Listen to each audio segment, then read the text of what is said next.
The web of life. Let me try from the first to indicate the point that we're aiming at. The point is this, that human consciousness is at the same time as being a form of awareness and sensitivity and understanding, it's also a form of ignorance. The ordinary, everyday consciousness that we have leaves out more than it takes in. And because of this, it leaves out things that are terribly important. It leaves out things that would, if we did know them, allay our anxieties and fears and horrors. And if we could extend our awareness, you see, to include those things that we leave out, we would have a deep interior peace. Because we would all know the one thing that you mustn't know, you know, according to the rules of our particular social game. The one thing you mustn't know, that's really not allowed, that is the lowdown on life. And the lowdown, on the one hand, means the real dirt on things. But the lowdown is also what is profound, what is mysterious, what is in the depths. And there's something left out. And our everyday consciousness screens this out in the same way that when you say you have weaving, you have, say, on this rug here in front of us, when the black finishes here, the black threads will go underneath and then appear again over here, then they'll go underneath the white and then they'll appear again over here, you know? So that the back will be the obverse pattern of the front. Now, the world is like that. Our sense organs are selective. They pick out certain things. They are receptive. For example, we have a small, small band of what you might call a spectrum of light, of sound, of tactile sensation, and so on, to which the human organism is sensitive. But we know that outside that small band, there is a huge range of vibrations to which we have built instruments that are sensitive. Things like cosmic rays, ultraviolet rays, gamma rays, hard X-rays, so on. They're all outside the band of our spectrum. And obviously, there are things that are outside the range of our instruments. We may build new instruments someday which will evoke, bring into our consciousness other orders of vibration altogether. But yet, as yet, we don't know about them. So you could imagine, you see, the universe is a vast, vast system of vibrations and has infinite possibilities. All these vibrations, you know, are like the strings on a harp. And the harps that the angels are supposed to play in heaven are really this huge possibility. See, when you play the harp, you select strings. You don't play all the strings. It's stupid to just run your finger along the whole edge of the harp, back and forth, and go. What you do is you pick out with your fingers, select, just like on the piano, you don't go brump. You pick out certain notes, and these make the patterns. But at the same time as you pick out, you reject what you don't pick out. But it's all there, constituting a fundamental continuity, the kind of continuity of the thread as they go to the back of the woven material and make up the obverse of the pattern that's on the front. Now, the question that is absolutely basic for all human beings is, what have you left out? You see? You are focused on certain things that constitute what you call everyday reality. Look, you single out people, and you see them sitting all around. And you know there are things that are really there. And then behind the people are the houses or whatever we live in, and the earth, and behind all that the sky, and so on. But we see the world as a collection of rather disjointed events and things. And I might say to you as you came in here today, now, my goodness, you all forgot something. What did you forget? And you think, my goodness, did I put my pants on? Did I wear a sweater? Did I got my glasses and my hair on, or my wig or whatever? And no, it's none of that. Well, something you've forgotten. See, everybody's forgotten something. You left it out. You've just missed it. See? And so I can bring this out, what you've forgotten, if I ask you, who are you? Well, you say, I'm Paul Jones, or whatever your name happens to be. I say, oh, no, don't give me that stuff. Who are you really? And you think, whoa, of course I'm just me. No, don't give me that. I don't want to hear all that nonsense. You're playing a trick on me. Really, deep down, who are you? I don't know. Well, that's the thing to find out. That's the thing that's been forgotten. See? That's the underside of the tapestry, the thing that's been left out.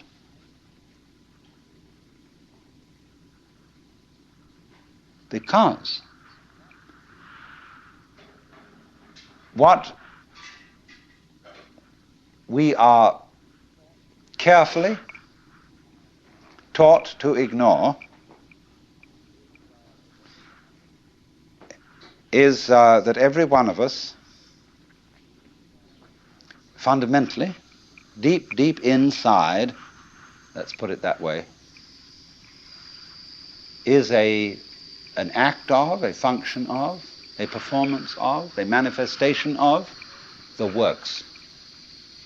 The whole blinking cosmos, with all its galaxies, and forever and ever and ever, whatever it is beyond that, what you might call God in the Western tradition, or Brahman in Hindu philosophy, or Tao in Chinese. Every one of us is really that, but we are pretending we aren't. And we are pretending with tremendous skill and deception. Now, what I would call a really swinging human being is a person who lives on two levels at once. He's able to live on the level of being his ordinary ego, his everyday personality, and play his role in life and observe all the rules and so on that go with that. But if he's only on that level, if he's only playing that kind of thing, and thinks that's all there is, it becomes a drag. And he starts being the kind of person who feels that he's just got to go on surviving. See? It's terribly important to go on surviving, to live. And he works at that. And his children learn the same attitude from him. And they, he says, well, I've got to survive because I've got all these children I've got to support, and so on and so forth. And then they take the same attitude. And they breed up children, and they feel compulsive about supporting them, because they've got to go on. And so nobody really has any fun. It's just, we've got to make this thing, you see. And you don't have to. See, whenever I get somebody who comes to me and says, I really can't go on and I have to commit suicide, I say, well, that's entirely, you're right. There's really no reason why you should go on, and if you want to commit suicide, do it. You can check out. Of course, this reduces anxiety. When they feel free to commit suicide, they don't really have to commit suicide so much. You can commit partial suicide.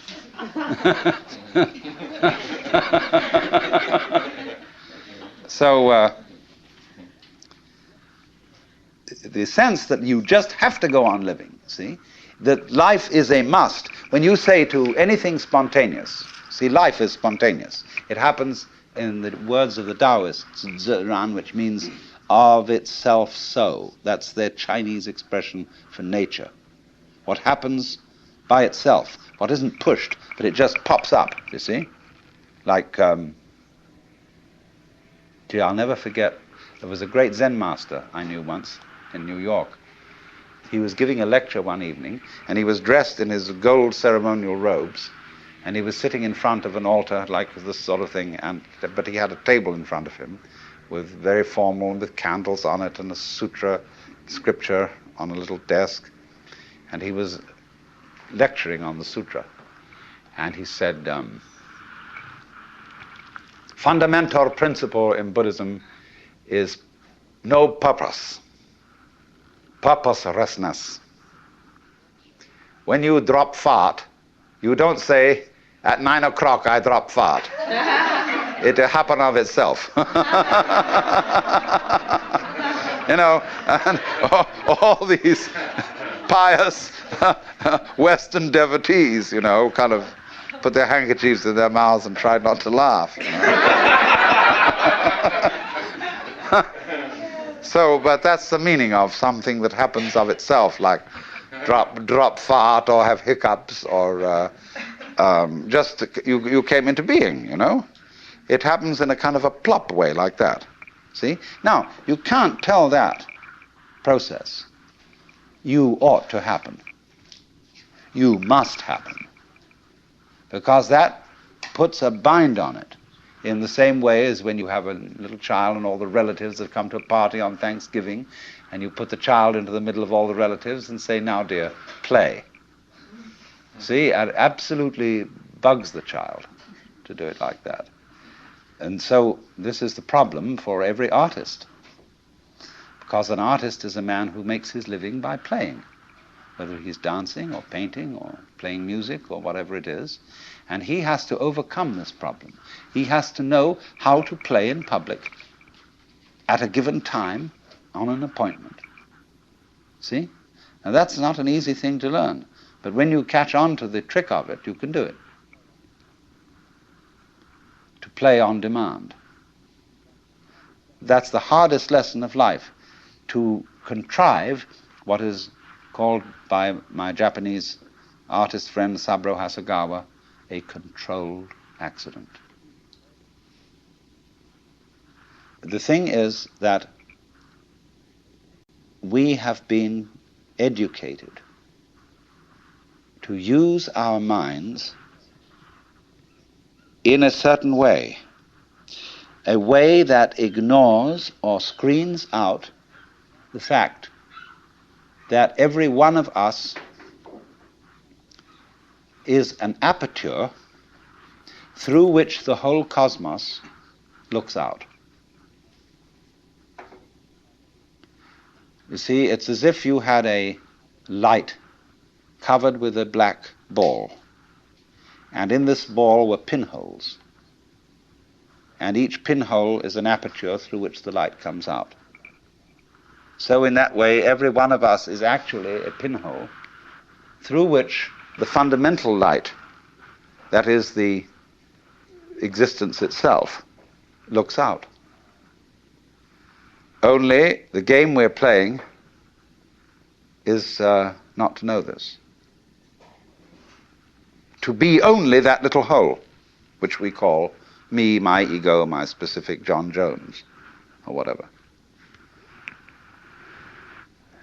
If, however, you see, we can maintain at the same time the sense of being this specific John Jones with his role in life, or whatever, and know also underneath this that we are the whole works, you get a very marvelous and agreeable arrangement.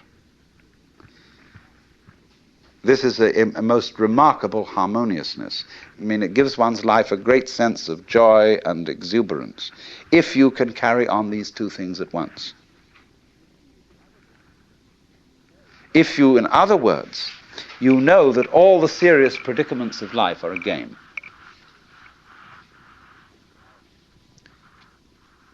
Now, I want to put it two ways. I'm not saying that it's a bad thing, something to be condemned, to take your own individual life seriously, in dead earnest, and to have all the problems that go with that. Do you understand that being that way, that being a real mixed-up human being, is a manifestation of nature that is something just like the patterns on the waves out here, or like a seashell. You know, we pick up shells. I always keep one around, sort of an example for many things, and say, my goodness, isn't that gorgeous? There's not an aesthetic fault in it anywhere. It's absolutely perfect. Now, I wonder if these fish look at each other's shells and say, don't you think she's kind of fat?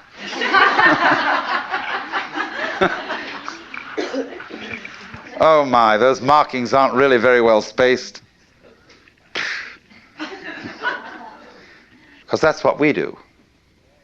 See, we don't realize that all of us, in our various goings-on and behavior and so on, are just as more marvelous, much more complicated, much more interesting. All these gorgeous faces that I'm looking at, you know, every one of them, some are supposedly pretty, some are supposedly not so pretty, but they're all absolutely gorgeous. And everybody's eyes is a piece of jewelry beyond compare. Beautiful. But we have specialized in a certain kind of awareness that makes us neglectful of that. You see, we specialize in more or less briefly concentrated, pinpoint attention. We look at this and we look at that. And we select from all the things we might possibly be aware of, only certain things.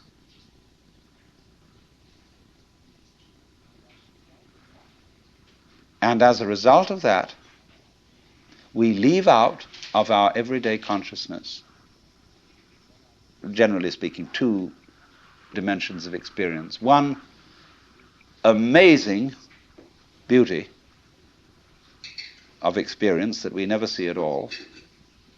And on the other hand, the very deep thing, the sense of our basic identity, unity with, oneness with the total process of being.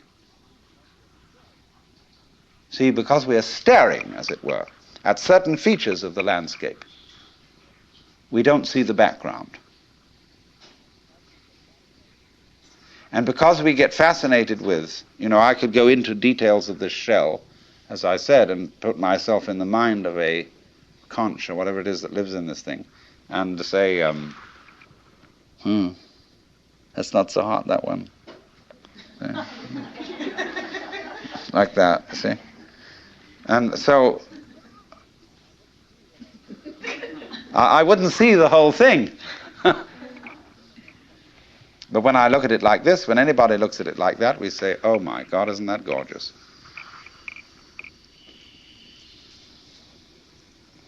Another way of talking about the web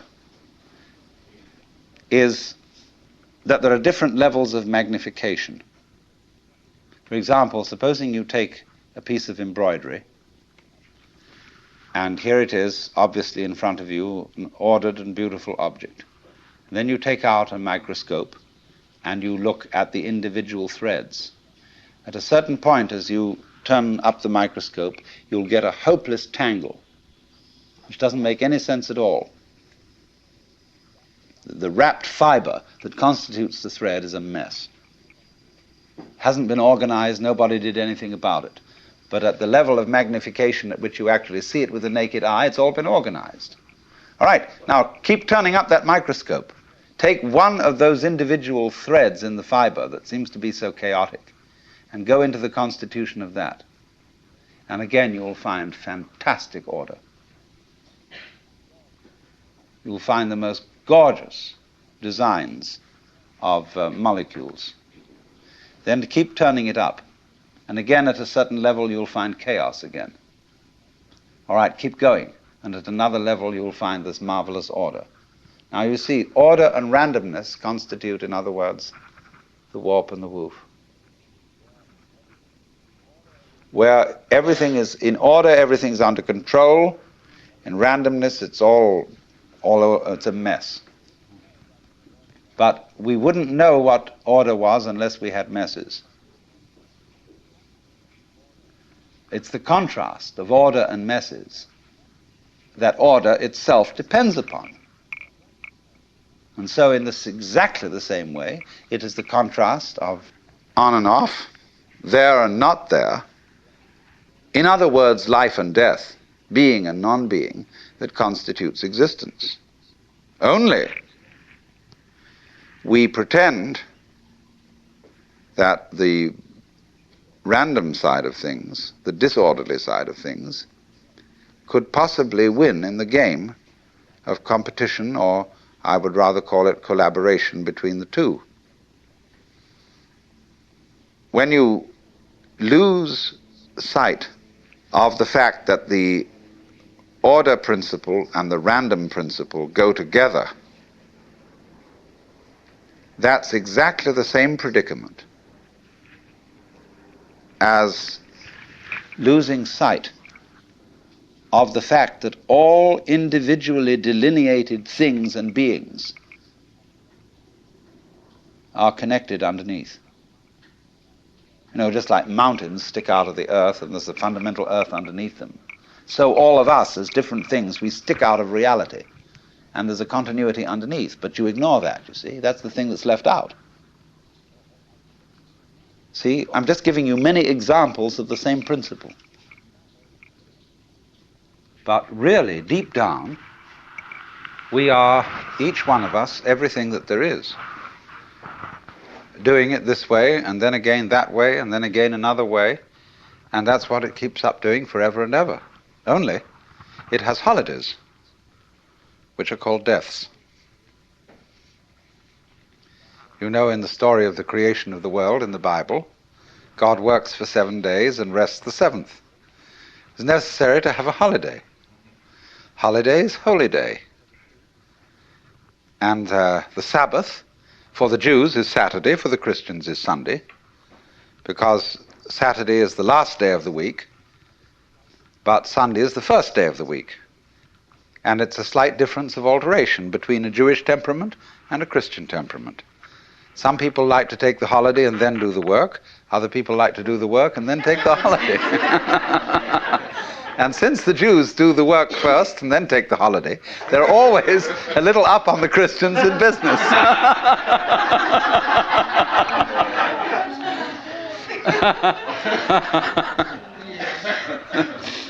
But the point is that a holiday, this pause between something going on, is of the essence of the idea of a web.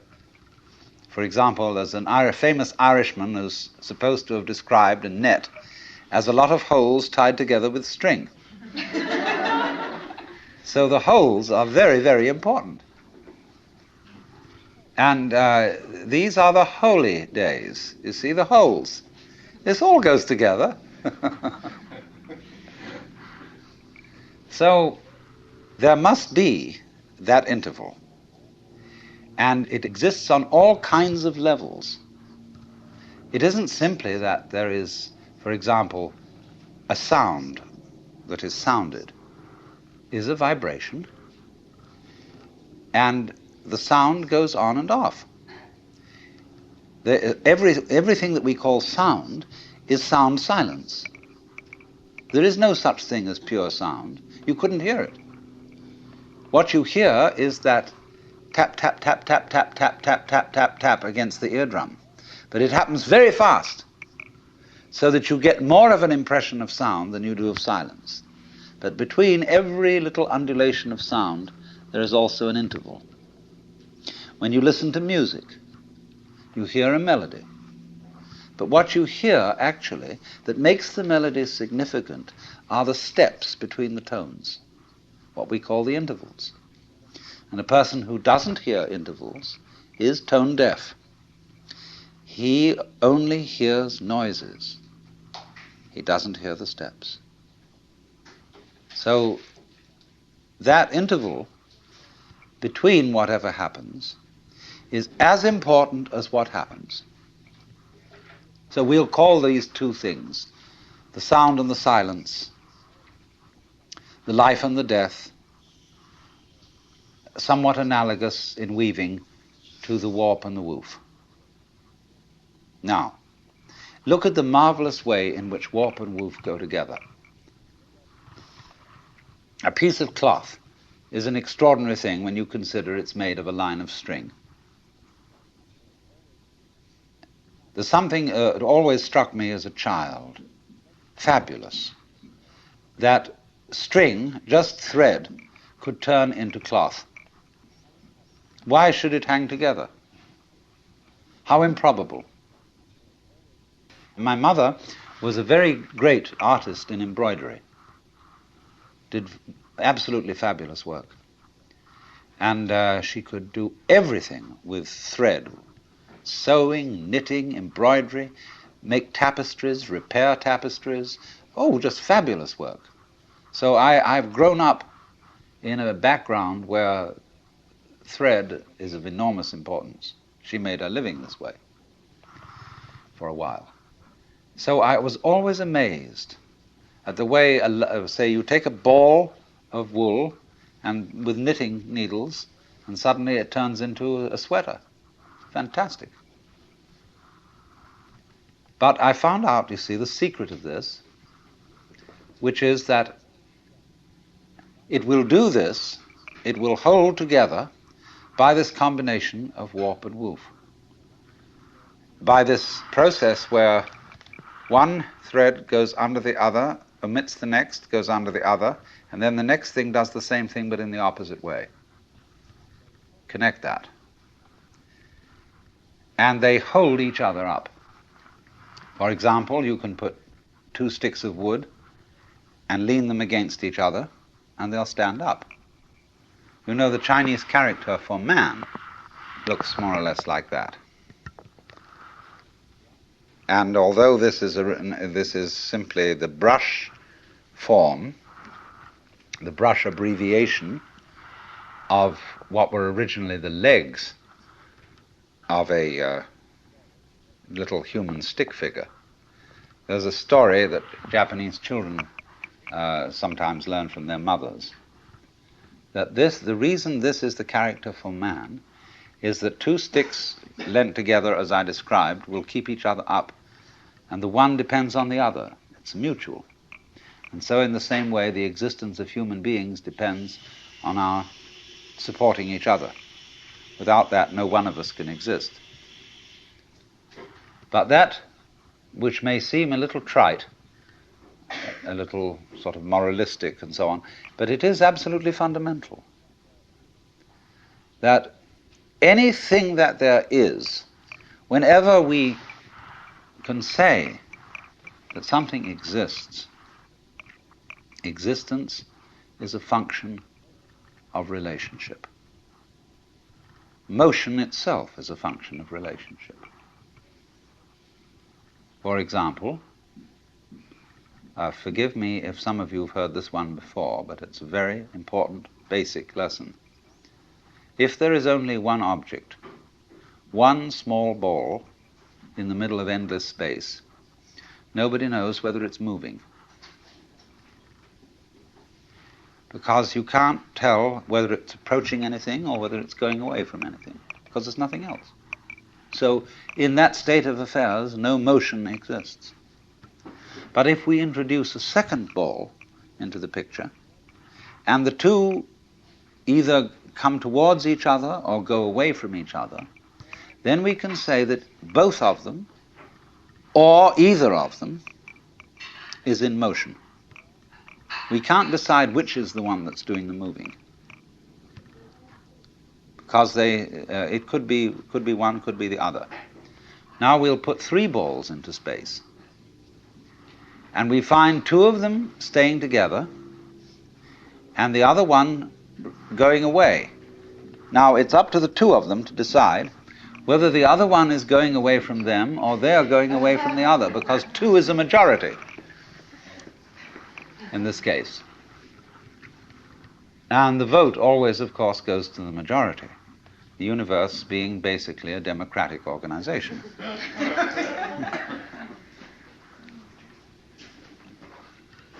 And so it goes. Now, once you've got that, you can see that motion is a form of relationship. All right, let me put it in another way. Energy is a form of relationship. If the universe is basically a play of energy, then you can say energy and relationship go together. Now, what is this saying? This is saying that being, existence itself, is relationship. Let's look at it in several other ways. You know the old question: if a tree crashes in a forest and there is nobody around to hear it, is there a noise? This question has been discussed in many futile ways.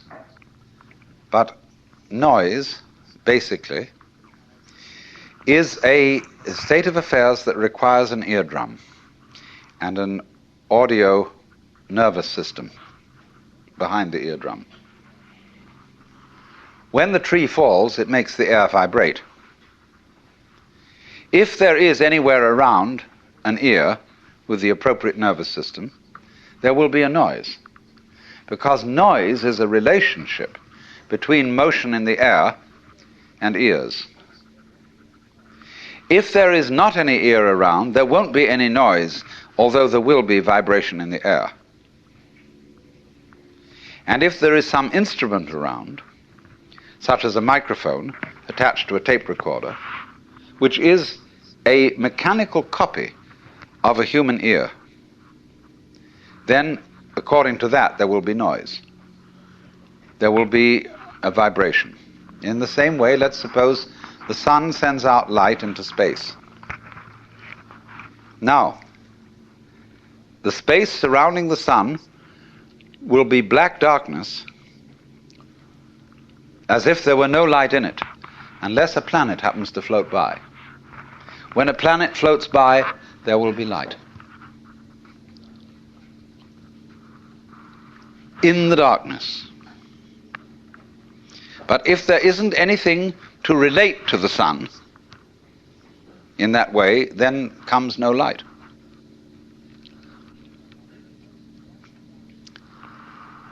Now this goes right down to the root and ground of everything. It goes down to the essence of your nerves, of your whole being, that it's all an interdependence.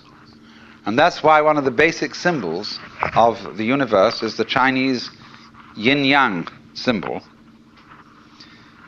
which you know is a circle with an S curve in the center. One side of the S is black, the other is white. And so it makes, as it were, 2 commas or 2 fishes. And the eye of the fish is the opposite color. The white fish has a black eye, the black fish has a white eye. And these things are going like this, see? Curling in on each other. Now this thing is called a helix, and that is the fundamental form of the galaxies. The great nebulae we see out in space are doing this, curves. And this is basically too the position of sexual intercourse. This is lovemaking. And this is, you know, when you hold hands and so on. This is it. But there are two involved, and the two are secretly one. Now, this is what I really want you to understand. To get into the unitive world, underneath, underlying, and supporting the everyday practical world, there have to be certain alterations in one's common sense. Now, there are certain ideas, and beyond these ideas, certain feelings that are difficult to get across, not because they're intellectually complicated, not at all because of that, but because they're unfamiliar. They're strange. We haven't been brought up to accommodate them. In exactly the same way that in past times, people knew that the planets were supported in the sky because they were embedded in spheres of crystal. And if they weren't embedded in spheres of crystal, and of course you could see them because you could see through them, they would fall down on the Earth. And now when astronomers finally suggested that there were no crystal spheres, people felt unbelievably insecure. See? They had a terrible time assimilating this idea. Now, do you see what it involves to assimilate a really new idea? You have to do quite a flip. For example, there's some people whose number systems only account for quantities. 1, 2, 3, many. So they don't have any concept of four corners to a table. See, a table has many corners. And a pile of pebbles is, in that sense, equivalent in manyness to the four corners of a table. Now, they have difficulty, you see, in beginning to assimilate the idea of counting through and numbering all those corners or all those pebbles. But we've done that. And so to us that is perfectly simple. But imagine the kind of mentality, the kind of person to whom that is not simple at all. Well, now, in exactly the same way, there is here what I'm trying to explain, a new idea that most people don't assimilate. And that is the idea of the total interdependence of everything in the world. The Buddhists in Japan call it Jiji-muge. Jiji-muge. Between thing and thing, between event and event, there is no block. And they represent this imagistically as a network. Imagine a multidimensional spider web covered in dew in the morning. And every single drop of dew on this web contains in it the reflections of all the other drops of dew. And of course, in turn, in every drop of dew that one drop reflects, there is the reflection of all the others again. And they use this image to represent the interdependence of everything in the world. In other words, if we give this dewdrop image, if we put it into a linguistic analogy, we would say this: words have meaning only in context. The meaning of any word depends upon the sentence or upon the paragraph in which it's found.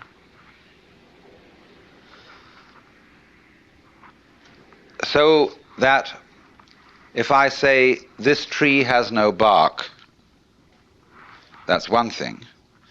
And if I say, this dog has no bark, that's another thing. So you see always that the meaning of the word is in relation to the context. Now, in exactly the same way, the meaning, as well as the existence of an individual person, an organism, is in relation to the context. You are what you are, sitting here at this moment in your particular kind of clothes, and with the particular colors of your faces and your particular personalities, your family involvements, your business involvements, your neuroses and your everything. You are that precisely in relation to an extremely complex environment.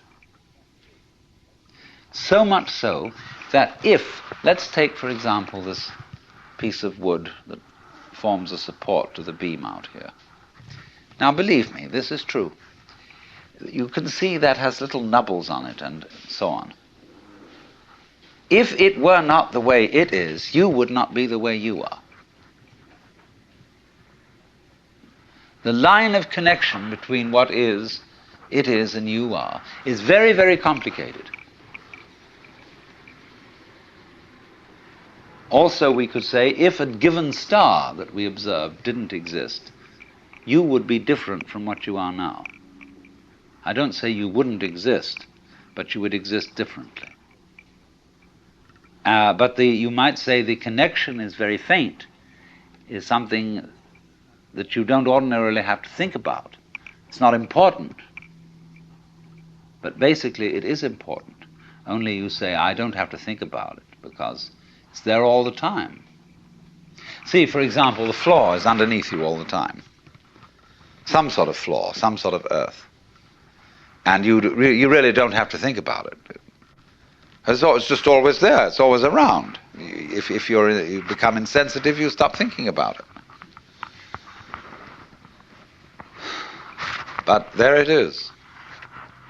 And so in the same way, our subtle interdependence with, mind you, it's not just our plain existence. It's the kind of existence we have is dependent upon all these things. Also our plain existence, but that gets way down. But the fundamental thing is existence is relationship. In other words, if my finger up here is all alone and the wind doesn't move and nothing touches it, it stops knowing that it's there. But if something comes along and does, immediately it's aware that it's there. So,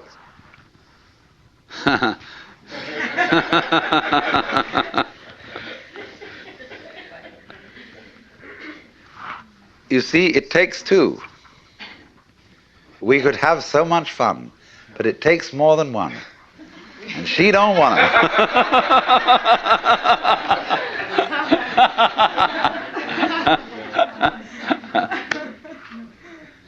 But in this way, you see, what we call duality, you can see, can't you, how duality is fundamental. It takes two. But duality is always secretly unity. Take the contrast between the words we use, explicit and implicit. They're very valuable words. What is explicit? What's on the outside? That's, say, how we come on publicly. Explicitly, we are thus and so. We have a fight. We're in competition, say, in business, explicitly. But implicitly, we've worked this out, that we've agreed in a secret way that nobody knows about, that this competition is extremely valuable to both of us. Now, take it politically, for example. Let's take the situation of Russia versus the United States. Explicitly, in public, this has to be a big fight. These two ways of life, these two ideologies are opposed. They say, we're... But behind the scenes, it's all been carefully worked out. You bet it has. That this opposition has to happen. Because our economy depends on it, and their economy depends on it, And everybody knows this who's smart. But there are a lot of people who get taken in by the propaganda, and they should be taken in because that makes the thing work. It's crazy. But that's the way it goes. And everything works this way. There is, for example, when swans start to mate, they are not sure what they're supposed to do. And they begin to fight. I had a long talk about this with C.G. Jung. He lived on the edge of Lake Zurich, and he had a little summer house right on the water's edge, and there were many swans there. And I was getting up at the end of a conversation with him, and we were beginning to walk back to the main house, and I said, "Isn't it true that swans are monogamous?" And he said, "Yes, they are." He said, "Do you know, I have had most interesting relationships between these swans and many of my female patients who thought they were homosexual." I mean, Jung wasn't a sexual snob. I mean, he understood all the legitimacy of all kinds of sexual variations. But he said it has been a point of departure for our discussions. And he said it's a very funny thing that when they begin to mate, they start fighting. And they don't know what it's all about, and then suddenly the fight turns into lovemaking. So that's what I mean. Underneath opposition, there is love. Underneath duality, there's unity. That Tweedledum and Tweedledee agreed to have a battle. So, you see, here's that weaving principle. The things hold together by over, under, over, under, over, under, over. And that creates a stuff, it creates a fabric, it creates clothing, it creates shelter, it creates what we call matter. Matter, mater, mother, and also the same word, maya, illusion. See, the world as a marvelous illusion. Now, we've got to go into this. Look at another form of the thing. You can play it not only by two as one, but you can play it by three as one. You know the trademark for Ballantine's Ale, which is 3 interlocked rings. Now, the way these rings are interlocked is such that they are joined only if the 3 of them are present. If you take one away, the other 2 fall apart. This is a very interesting phenomenon, but it can be created physically with steel rings. Their cohesion depends on all 3 of them being present.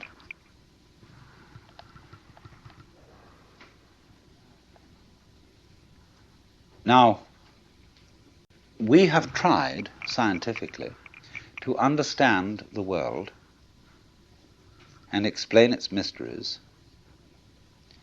by analyzing the smallest particles of things that exist. Inquiring down, what is this thing we call flesh or call steel or stone? What is it made of? Go down into the midst of it. And that's given us a certain understanding. But only half of the understanding. Equally important is not what is the tiniest particle, but in what context is the tiniest particle. You see? In relation to what is it? Just as the word bark, as I showed you, has different meanings in different sentences, so cells, molecules, atoms have different properties in different contexts. So what the scientist equally needs to study is not simply what is anything when very, very minutely analyzed, but where is it? When is it? That makes all the difference. So do you see that a lot of people who get anxious when they hear that everything is relative have no need to get that anxious. Relativity isn't some kind of slippery morass in which all standards and all directions get lost. Relativity is really the soundest situation that there is. See, it's the one supporting the other. It's this thing. Do you know this? This is wonderful. X marks the spot. Imagine this going on and on. Supposing my finger were indefinitely long, both fingers, and they were doing this. See, they're just crossing each other. Now, on one side of it, it's a pair of scissors, and it cuts. What is it on the other side? Why, it's opening female legs, saying, please come in. This utter softness, utter receptiveness. On the other side, it's but on this side, it's please, please, please, please, yes, welcome. And everything's based on that. See, it's this way. Sharpness, teeth, biting, spines, crab shells, all that kind of thing, you know. On the other side, it's the melting softness of life. See, they go together just like that.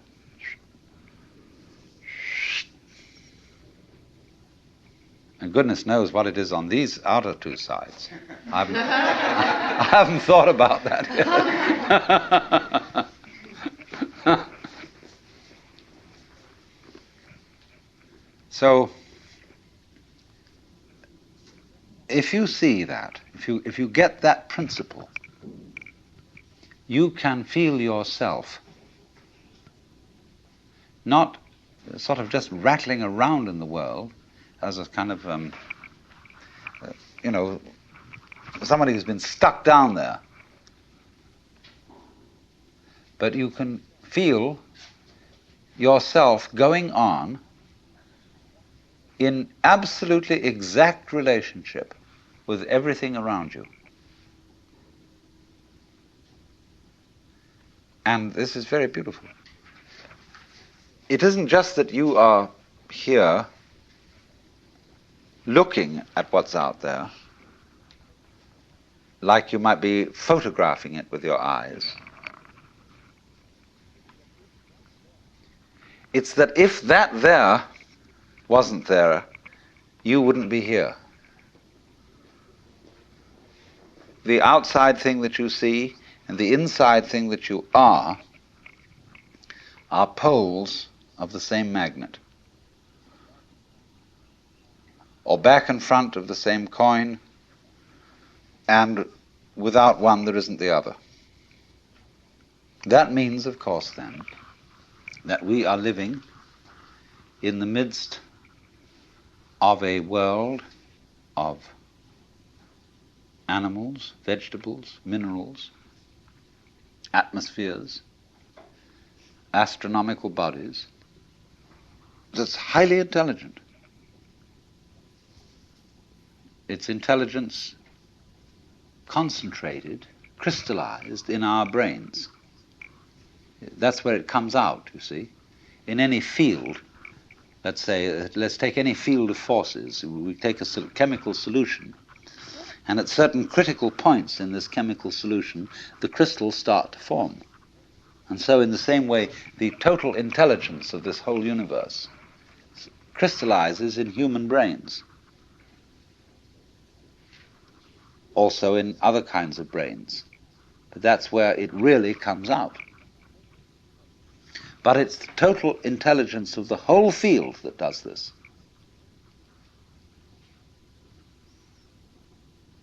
So we go with the whole thing, interdepend with it. We don't live in an environment which is just rock, just air, just atmosphere and so on. The environment's only like that when we think about it analytically and try to explain it. But when we think of it isn't just rock and air, see, but those things go together. When you see the interconnectedness, when you see in the simplest way how flowers go with bees and other insects, they don't live without them. Humans go with cattle, they don't exist without them. Plants, etc., etc., etc. When you see the intervals, the significance of the relationships between these things, it's only then, when you see that, that you are aware of the melody. Go back to the illustration I gave of the person who can't hear melody, who's tone deaf. He hears only a succession of sounds because he's not aware of the intervals. Now, most people are brought up to be tone deaf in respect to their own existence and the rest of the universe. They don't see the relationships. They are not aware of the unity. And so, once you spot that, you spot how everything goes with the thing, that you are one end and that out there is the other end, and they really go together, then you may be said to be living a harmonious life.